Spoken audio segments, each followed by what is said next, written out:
میری دکان پر ایک غریب عورت آئی اور بولی بھائی شوہر کے مرنے کے بعد بیٹی کو جنم دیا تو سسرال والوں نے گھر سے نکال دیا۔ اب میرے اس بچی کے پاس کپڑے تک نہیں ہیں۔ ساری رات سردی سے کامتی رہی، مجھے بہت ترس آیا اور میں نے بہترین کپڑے اس بچی کو مفت دے دیے اور کہا آج سے یہ میری بیٹی ہے۔ وہ عورت مجھے دعائیں دیتی ہوئی چلی گئی مگر بچی کا فیڈر دکان پر ہی بھول گئی۔ میں دوڑتا ہوا باہر نکلا تو حیران رہ گیا کیونکہ وہ عورت لینڈ کروزر میں بیٹھ کر جا رہی تھی۔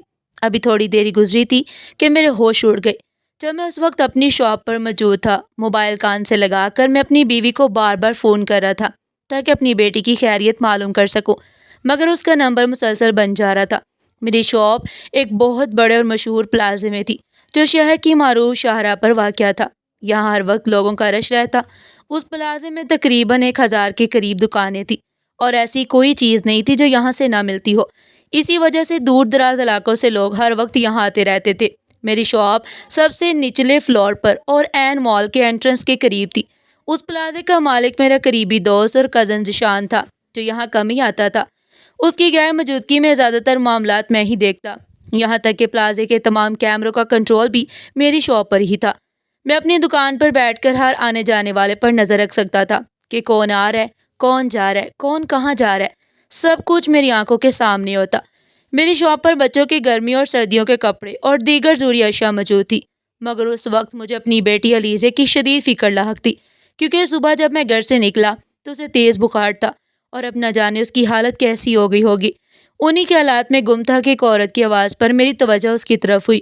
اس نے برقع پہن رکھا تھا اور اسکارف اپنے چہرے کے گرد لپیٹا ہوا تھا۔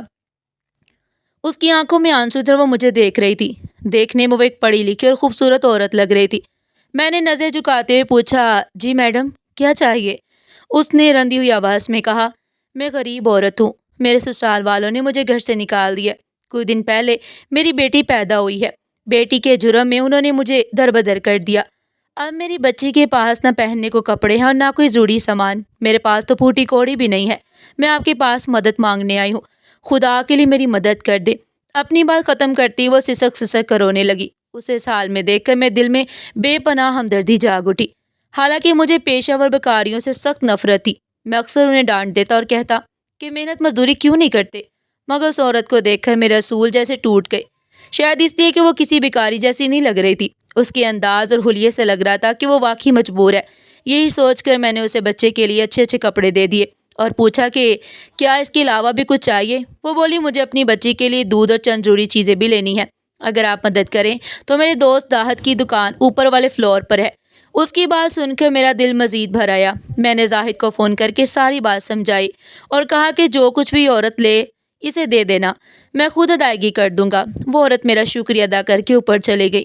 کچھ دیر بعد واپس آتی دکھائی دی۔ اسی لمحے میری بیوی کی کال آ گئی۔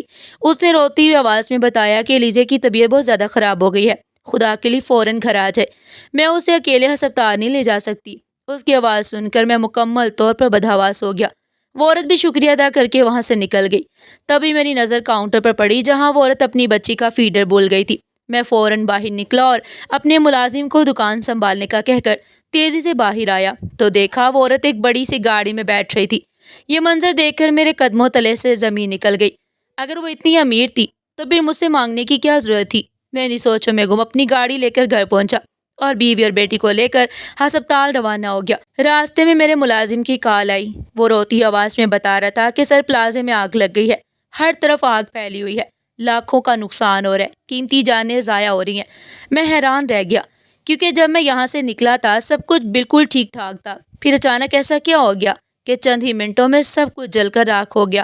بیوی اور بیٹی کو ہسپتال پہنچا کر میں فوراً پلازے کی طرف آیا تو سامنے قیامت کا منظر تھا۔ ہر طرف آگ کے شعلے، بچوں کی چیخیں، عورتوں کی آہ و پکار، دکانداروں کی فریادیں، فائر بریگیڈ کی گاڑیاں، مگر آگ کسی کے قابو میں نہیں آ رہی تھی۔ ظاہر زمین پر بیٹھا رو رہا تھا، اس کی کروڑوں کی محنت جل کر خاک ہو چکی تھی۔ اس نے اس پلازے کو بنانے کے لیے دن رات محنت کی تھی، قرض لیا تھا، مگر اب سب کچھ ختم ہو چکا تھا۔ ہزاروں لوگ اپنی جانیں گنوا بیٹھے۔ پلازے کے باہر لوگوں کا ہجوم تھا، ہر کوئی اپنے پیاروں کو رو رہا تھا۔ کوئی شادی کی خریداری کے لیے آیا تھا، کوئی بچوں کے لیے، مگر کسی کو خبر نہیں تھی کہ ان کی زندگی کا آخری دن ہوگا۔ مگر دل جانتا تھا کہ جو جانیں چلی گئیں وہ کبھی واپس نہیں آئیں گی۔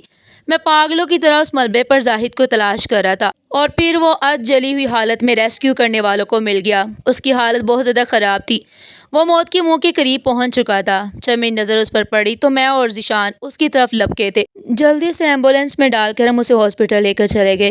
راستے میں ایک بار اسے ہوش آیا تھا، وہ ٹوٹے پھوٹے لفظوں میں آپ بیتی بیان کر رہا تھا۔ تم خوش قسمت ہو جو تم یہاں سے بچ نکلے، ورنہ اس عورت نے ہم سب کو برباد کرنے کی کوئی کسر نہیں چھوڑی تھی۔ سب برباد ہو گیا، سب ختم ہو گیا، اس عورت نے سب ختم کر دیا۔ میں اور ذیشان ایک دوسرے کو حیرت سے دیکھ رہے تھے۔ کیا مطلب؟ کس عورت کی بات کر رہے ہو تم؟ اتنا بول کر وہ پھر سے بے ہوش ہو گیا۔ میں اور ذیشان اس کے قریب بیٹھے اسے ہوش میں لانے کی کوشش کر رہے تھے۔ اسے ہاسپٹل لے کر پہنچے تو ڈاکٹر نے بتایا کہ وہ تو کب کا دم توڑ چکا ہے۔ ہم روتے ہوئے اس کی میت کو گھر لے کر گئے۔ اس کے عزیز و کارب، بیوی اور بچوں کا بہت برا حال تھا۔ یہ سب دیکھنا آسان نہیں تھا۔ ہم ایک بار پھر اس ملبے پر آ گئے جہاں ڈھیروں لوگوں کی لاشیں ہڈیوں کی صورت میں مل رہی تھی۔ کل تک جو جیتے جاگتے لوگ تھے آج جل کر خاک ہو گئے اور ان کا گوشت بہت ہڈیوں سے الگ ہو گیا۔ یہ سب مجھے انتہائی تکلیف میں مبتلا کر رہا تھا۔ بھلا ان لوگوں کے عزیز و کارب کی ان ہڈیوں سے کیسے پہچانیں گے؟ ذیشان کی حالت بھی مجھ سے مختلف نہیں تھی۔ یہ صدمہ سہنا اس کے لیے بھی مشکل تھا۔ وہ اپنا دل پکڑ کر زمین پر بیٹھتا چلا گیا۔ اب ایک دفعہ پھر میں ہسپتال میں تھا۔ اس دفعہ میں ذیشان کو لے کر آیا تھا۔ دوسری طرف بیوی بھی مجھے بار بار اپنے پاس بلا رہی تھی۔ علیزے کی طبیعت بہت خراب ہے، آپ آ جائیں، مجھے اکیلے بہت ڈر لگ رہا ہے۔ میں جانتا تھا کہ اس نے بھی پلازے کے بارے میں ساری خبریں ٹی وی پر دیکھ رکھی ہیں، اس لیے وہ اتنی گھبرائی ہوئی تھی۔ 12 گھنٹوں کے بعد اسے ہوش آیا تو ایک بار پھر وہ بلک بلک کر رو پڑا۔ اسے حوصلہ دے کر میں بھی علیزے کی طرف آ گیا۔ خدا کا شکر تھا کہ اب میری بیٹی پہلے سے بہتر تھی۔ اسے لے کر اپنے گھر واپس آ گیا۔ اب ہمارے دن رات جیسے ایک ہی جیسے گزرنے لگے۔ میرا بھی بہت زیادہ نقصان ہو گیا تھا، ساری دکان جل گئی تھی، مگر خدا کا شکر تھا کہ میرے بینک اکاؤنٹ میں اتنے پیسے تھے کہ میں دوبارہ اپنے لیے کاروبار کھڑا کر سکتا تھا۔ ایک رات میں اپنی بیوی کے ساتھ بیٹھا ٹی وی پر خبریں دیکھ رہا تھا جب میری بیوی نے مجھے ایک بات کہہ کر چونکا دیا۔ کہنے لگی، آپ کو نہیں لگتا یہ کسی سازش کا حصہ تھا؟ شاید کوئی ایسا ہے جس نے یہ جان بوجھ کر کیا ہے۔ اس کی بات پر میں چونکا۔ کیا مطلب؟ کیا کہنا چاہتی ہو تم؟ کھل کر کہو۔ کہنے لگی، آپ کو نہیں لگتا ہے کسی حاسد نے لگائی ہے؟ شاید کوئی ایسا ہے جسے اس پلازے کے مالک کو مسئلہ تھا، جس نے شاید ذیشان بھائی سے کوئی انتقام لینا تھا، زاہد بھائی سے کوئی انتقام لینا تھا، اس لیے ان کا لاکھوں کا نقصان کر دیا۔ اس کی بات پر میں ہنس پڑا۔ ارے نہیں یار، ایسا نہیں ہو سکتا۔ کسی نے انتقام لینے کے لیے کارروائی نہیں کی، بلکہ یہ ایک حادثہ ہے۔ اگر کسی کو زاہد سے دشمنی ہوتی تو وہ صرف زاہد کا نقصان کرتا۔ وہاں پر تو لاکھوں لوگ موجود تھے۔ کیا ان لاکھوں لوگوں سے کسی کی دشمنی تھی جس نے ان سب کی جان لے لی اور انہیں اس دردناک موسم کنار کیا؟ مگر میری بیوی کا ایک ہی بات پر اصرار تھا کہ یہ سب کسی نے انتقام لینے کے لیے کیا ہے۔ آپ مانیں یا نہ مانیں، یہ سب زاہد بھائی کا کوئی دشمن کر رہا ہے۔ میں نے اس کی باتوں کو ایک کان سے سن کر دوسرے کان سے نکال دیا۔ اس پلازے میں صرف ایک ہی شخص تھا جو زندہ بچ گیا تھا۔ اس کی دونوں ٹانگیں جل چکی تھی، وہ معذور ہو گیا تھا، مگر اللہ نے اسے زندگی دی۔ زاہد نے اس آدمی کی بہت مدد کی، اس کا خود علاج کرایا اور ہر طرح سے تعاون کرنے کا وعدہ کیا۔ ہسپتال میں ذیشان کے ساتھ اس آدمی کو دیکھنے گیا۔ وہ بہت رو رہا تھا کہ وہ کیا کرے گا، اپنے گھر والوں کا کیسے پیٹ پالے گا۔ ذیشان نے اس کے ساتھ پورا تعاون کرنے کا وعدہ کیا کہ وہ اس کے لیے جلد ہی گھر بیٹھے روزگار کا بندوبست کر دے گا یا پھر انہیں ماہانہ راشن بھیجا کرے گا۔ اس آدمی کو پریشان ہونے کی ضرورت نہیں ہے۔ اس آدمی کا اب یہی کہنا تھا کہ یہ سب کسی حاسد کی کارستانی ہے۔ کہنے لگا، آگ لگنے سے پہلے میں نے کچھ دکانداروں کو شور مچاتے دیکھا۔ وہ کسی عورت کے بارے میں بات کر رہے تھے۔ کوئی عورت تھی جس نے وہاں پر آگ لگائی تھی۔ اس سے پہلے کہ اس عورت کو پکڑا جاتا یا اس تک پہنچتے وہ وہاں سے نکل گئی، تب تک آگ نے مجھے بھی پکڑ لیا اور پھر سب کچھ دھیرے دھیرے فنا ہو گیا۔ اب مجھے زاہد کی بات دماغ میں گونجنے لگی۔ اس نے بھی کسی عورت کے بارے میں ذکر کیا تھا اور اب یہ آدمی بھی کسی عورت کے بارے میں ہی بات کر رہا تھا، اور میری بیوی کا بھی تو یہی کہنا تھا کہ سب کسی حاسد نے کیا ہے۔ مگر کوئی عورت ایسا کیسے کر سکتی ہے؟ وہ اتنے بے گناہوں کی جان کیوں لے سکتی ہے؟ اور وہ عورت تھی کون؟ اس تمام عرصے میں میرے دماغ سے وہ عورت نکل گئی جو اس دن میری دکان پر آئی تھی، جو اس کے ساتھ کی گئی نیکی کا بدلہ اللہ نے مجھے دیا ہے۔ اس کی دعاؤں نے مجھے میری زندگی عطا کر دی، ورنہ میں بھی ان لوگوں کی طرح جل کر خاک ہو جاتا۔ دوبارہ سے پلازے کی تعمیر کا کام شروع کر دیا گیا۔ جب تک کام مکمل ہو جاتا تب تک میں نے ایک اور جگہ پر اپنا کاروبار سیٹ کر لیا تھا۔ دن مہینوں میں اور مہینوں سالوں میں بدل گئے۔ پورا 1 سال لگا تھا اس پلازے کو دوبارہ اپنے پیروں پر کھڑا ہونے کے لیے۔ اس دفعہ ذیشان نے سارے انتظامات مکمل کیے۔ وہ اپنی نااہلی اور غلطی کو مان رہا تھا۔ مجھے ڈر تھا کہ کہیں اس پر کیس نہ بن جائے۔ اسے لینے کے دینے نہ پڑ جائے، مگر اللہ نے اپنا کرم کیا اور وہ قانون کی نظر میں بھی جلد ہی بری الزما ہو گیا۔ اسے اس بات کا خطرہ تھا کہ شاید اب لوگ یہاں پر دکانیں بنانے سے ہٹ جائیں گے، شاید اب کاروبار پہلے کی طرح نہیں چمکے گا۔ میں نے اسے تسلی دی کہ سب ٹھیک ہو جائے گا، اللہ پر بھروسہ رکھو، دیکھنا ایک دفعہ پھر یہ پلازا اٹھ کھڑا ہو جائے گا، ایک بار پھر یہاں پر زندگی کی رونق نظر آنے لگے گی، ایک بار پھر لوگ یہاں پر رونق لگانے کے لیے آ جائیں گے۔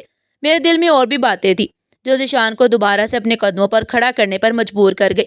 پورا 1 سال لگا دوبارہ سے میں اسی پلازے میں آ گیا، اسی دکان پر، بالکل اسی جگہ پر جو میرے پاس پہلے سے تھی۔ ایک دفعہ پھر میں اپنی ذمہ داری کو سنبھالنے کے لیے تیار ہو گیا۔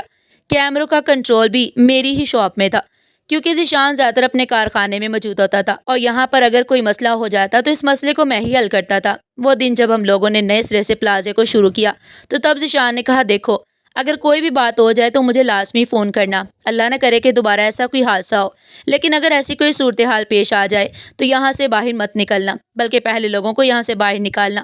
اس کی بات پر میں بساختہ ہنس پڑا۔ وہ کتنا حساس ہو گیا تھا، کتنا گہرائی میں جا کر سوچنے لگا تھا۔ اس بات کا اندازہ مجھے آج اس کی حالت دیکھ کر ہو رہا تھا۔ شاید وہ بھی دل ہی دل میں خود کو مجرم ٹھہرا رہا تھا۔ اسے لگتا تھا کہ جو کچھ بھی ہوا ہے شاید اس میں اس کی ہی غلطی ہے۔ وقت کے بے رحم پہیے نے اپنی گردش مکمل کی اور 1 سال کا طویل عرصہ گزر گیا۔ وہ شہر جو کبھی دھوئیں اور سسکتی ہوئی آوازوں کے حصار میں تھا، اب دوبارہ جی اٹھا تھا۔ ذیشان کا وہ خواب، وہ عظیم الشان پلازا، ایک بار پھر اپنی پوری آب و تاب کے ساتھ سر اٹھائے کھڑا تھا۔ عمارت کی نئی پینٹ کی خوشبو، چمکتے ہوئے شیشے اور جدید سیکیورٹی سسٹم کی نصب شدہ لائٹیں اس بات کی گواہی دے رہی تھی کہ ہم نے راکھ سے دوبارہ جنم لیا ہے۔ لوگ بھول چکے تھے کہ یہاں کبھی موت کا رقص ہوا تھا، مگر میرے لیے وہ زخم آج بھی تازہ تھے۔ میں جب بھی اپنی دکان پر بیٹھتا تو مانیٹر کی اسکرینوں پر نظر جمائے رکھتا۔ اب سیکیورٹی کا پورا کنٹرول میرے پاس تھا، جدید ترین HD کیمرے، ہر زاویے سے آنے جانے والوں کی تصویر کشی۔ ذیشان اب بہت بدل گیا تھا، اس کے چہرے کی وہ پرانی رونق واپس آ گئی، مگر آنکھوں کے کونوں میں اب بھی وہ خوف جھلکتا۔ وہ اکثر میرے پاس آ کر بیٹھ جاتا اور کہتا، یار یہ پلازا تو کھڑا ہو گیا، لیکن ان ہزاروں لوگوں کا بوجھ میری روح پر ہمیشہ رہے گا۔ میں اسے دلاسا دیتا، مگر میرے اپنے اندر ایک بے چینی رہتی تھی۔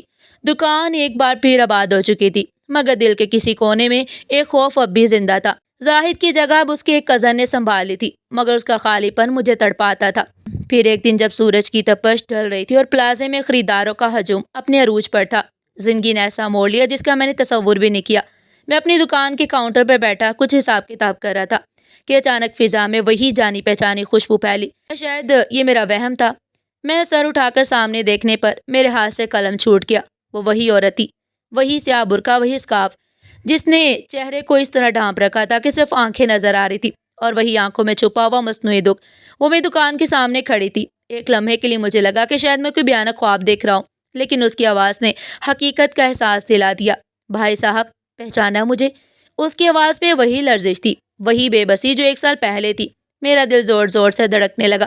پچھلی دفعہ جب یہ آئی تھی تو اس کے فوراً بعد قیامت ٹوٹ پڑی تھی۔ میرے ذہن میں وہ منظر بجلی کی طرح گونجا جب میں نے اسے ایک مہنگی گاڑی میں بیٹھتے دیکھا۔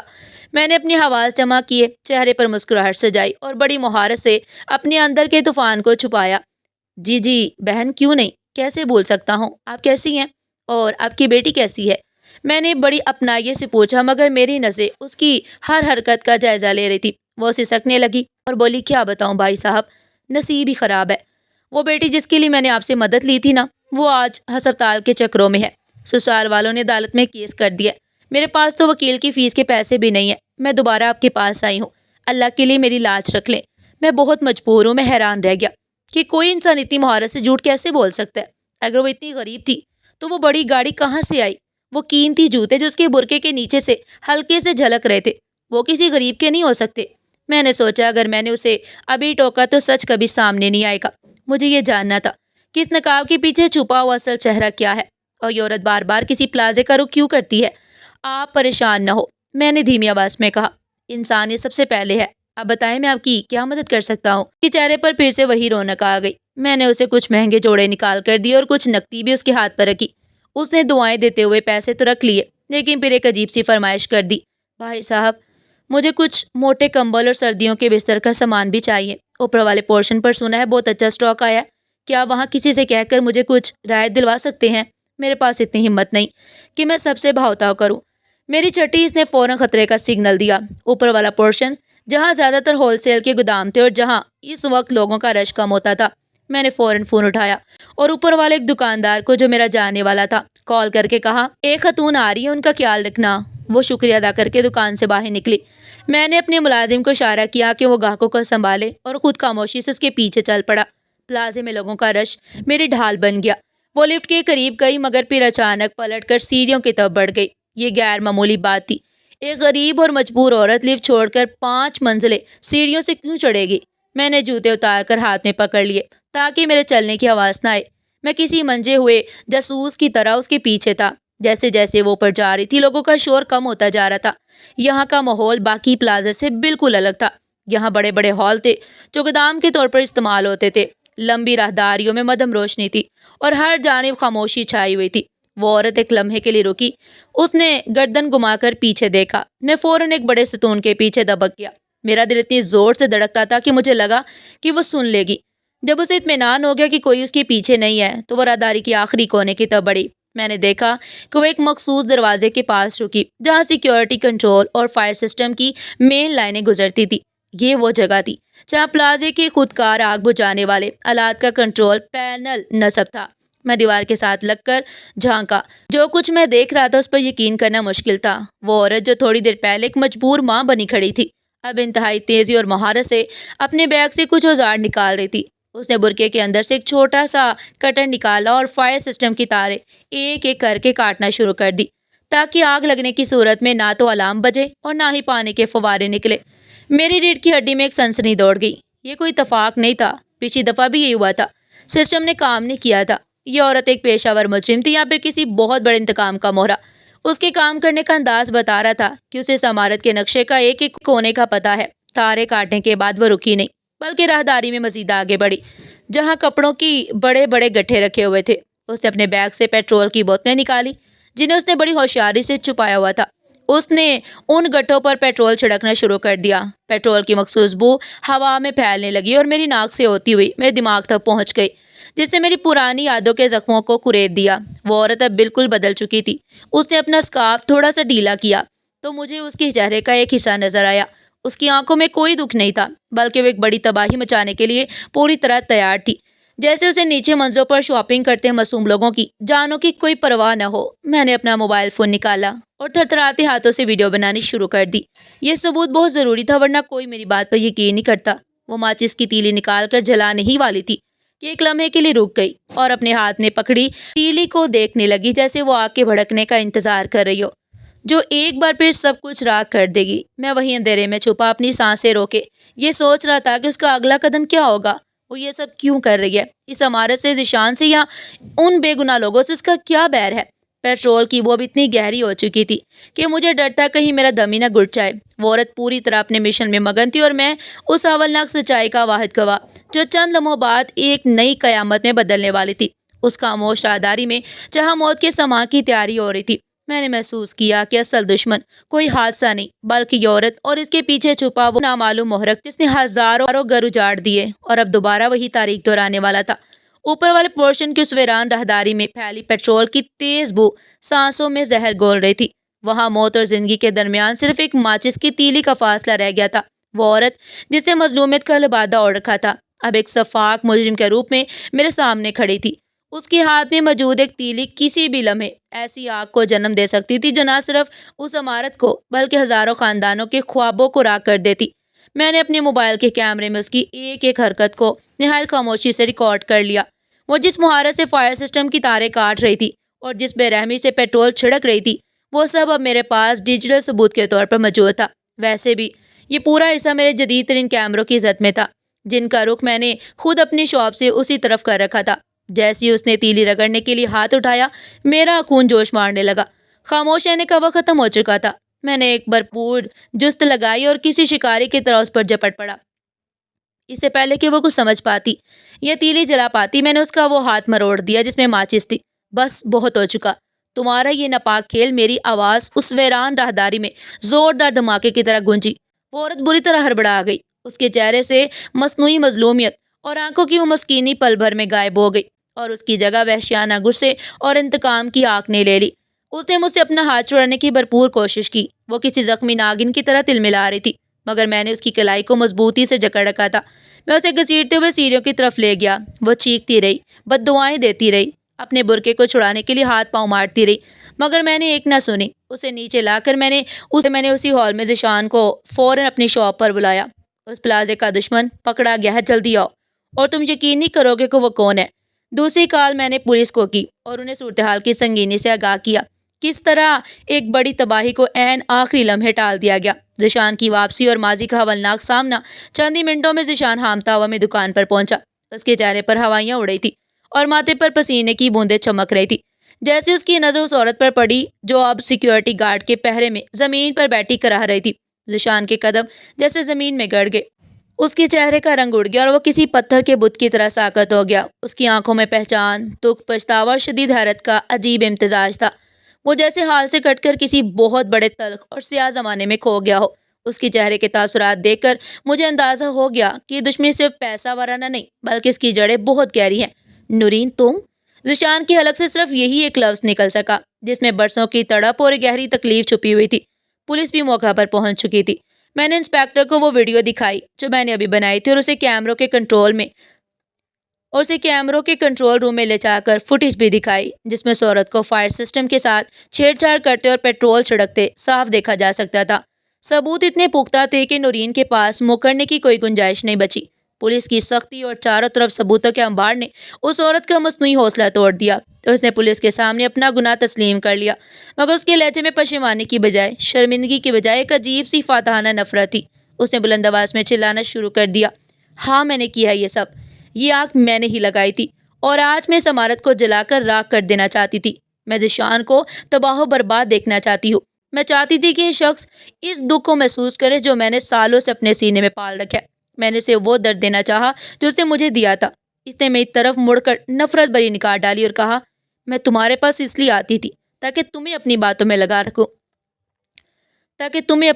لگا کر رکھوں۔ سیکیورٹی کنٹرول تمہارے پاس تھا، اس لیے میں نے غریبی کا ڈرامہ رچایا تاکہ تم مجھ پر شک نہ کرو اور میں آسانی سے اوپر جا کر اپنا کام کر سکوں۔